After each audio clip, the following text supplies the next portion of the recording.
more and more difficult to deal with in terms of its various dimensions. One would not envy to be the finance minister of this country, and one would certainly not condone a finance minister for not being able to deliver either. This is a country where, as I said this morning at some another seminar, where I and Masood happen to be the speakers, that our situation is one on ek bimar ek anar saw bimar. So we have conflicting demands on our resources which are inherently limited, and more so because of our own deeds. But unfortunately, allow me to say that the budget of the year does not carry, I would say, much in terms of having given the right kind of due focus and attention to which this particular annual exercise ought to be. As I mentioned this morning again, that one would discern a degree of lack of seriousness on the part of people concerned. Just because it's a constitutional requirement, there ought to be an annual budget, there ought to be a finance bill, so be it, it is there. But not much thought, innovation, imagination has gone into the process. We as a country are inundated with a variety of problems, both not of our own making, but many of them which are our own creation. And more so it is grim because we are still in a state of denial that these problems do exist. I did conclude this morning, I don't want to convey right at the outset of my presentation a very negative or a pessimistic view about the whole state of affairs. But God forbid if these problems are not arrested in right direction, in right earnestness, then I would shudder to think that one day somebody would say, didn't I tell you this is a failed state? It ought not to be a failed state. God has given us lots of things. As you heard Masood saying, we have a huge reservoir of very young populace, which are our future. But are we doing enough? Are we paving way for their development? Are we providing and creating opportunities for them? Are we focused on providing them an enabling environment so that that reservoir of human resource which is sitting there would be needing employment? We want them to be employed in productive channels, not to turn them into criminals, not to turn them into something which nobody would like them to be, and certainly not their parents and not the country. So what have we done in this budget then? Have we provided any direction? Have we addressed the objectives which a country ought to keep in front of itself so as to formulate its fiscal measures addressing those concerns and those objectives? Unfortunately, I must admit that the budget happens to be substantially devoid of any of such efforts.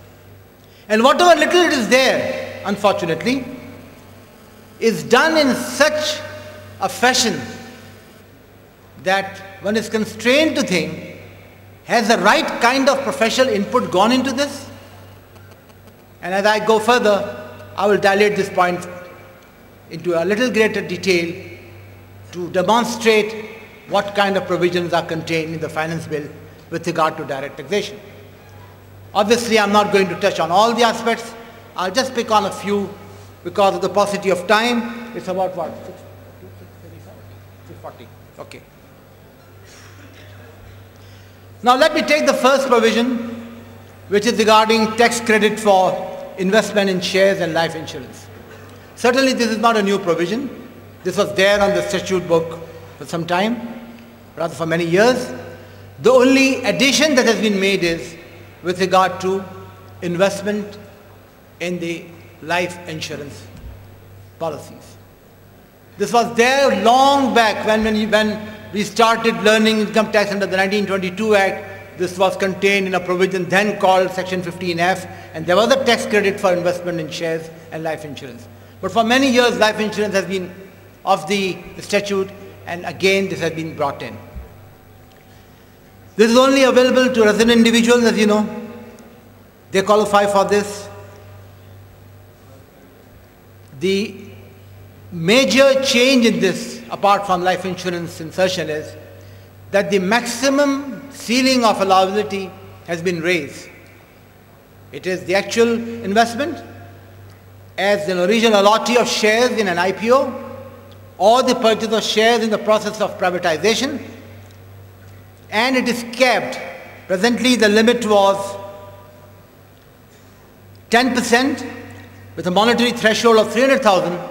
Now the proposal is it be raised to 15% with a monetary threshold of 500,000.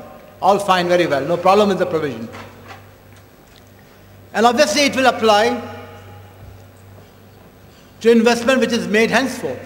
So the retention period, which was 12 months under the existing provision, is proposed to be raised to 36 months. This is yet another change in this provision.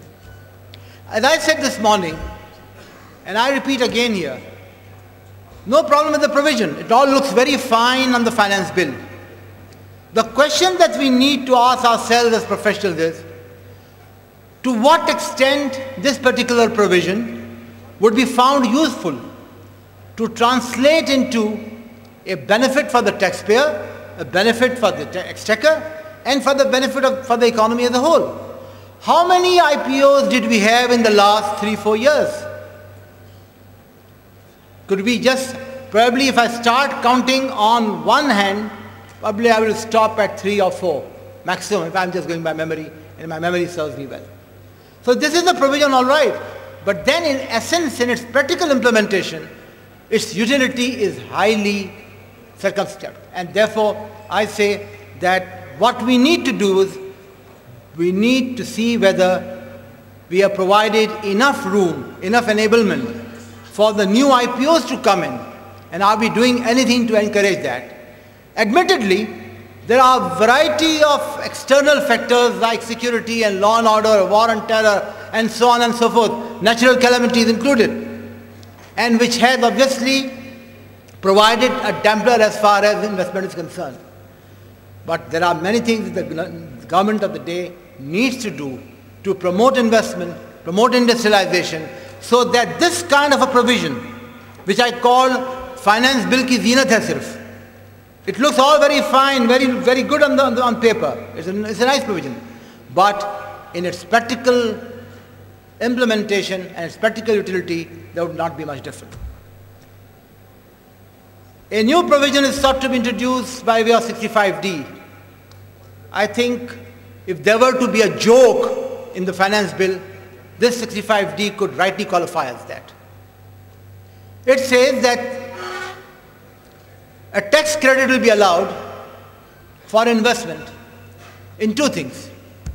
In industrial undertakings, new one, establishing new setup, or in what we used to call BMR, balancing, modernization and replacement. And how hard it may be to believe, allow me to say, and I am repeating it from, reading it from the provision itself, it says it is 100% of the tax payable is the tax credit which is allowed. Too good to believe. And the condition is, it has to be 100% equity finance. Okay, no problem with that. It seems to be on the mind of the framers that we would encourage equity investment, not borrowings, not debt financing, and therefore this is the qualifying condition that it has to be 100%. But when you try to see this into its practical implementation, and very surprisingly, the expression that has been used in this particular, with 100% equity owned by it, meaning owned by the company. No company owns its own equity, by the way. It is owned by somebody else. So saying that equity owned by it, there's something wrong somewhere. Some message has been garbled between the policy framers and to those to whom it has been conveyed to draft into law. Probably there's some disconnect in that. It can't be that it can be found as undertaking which is newly set up and 100% tax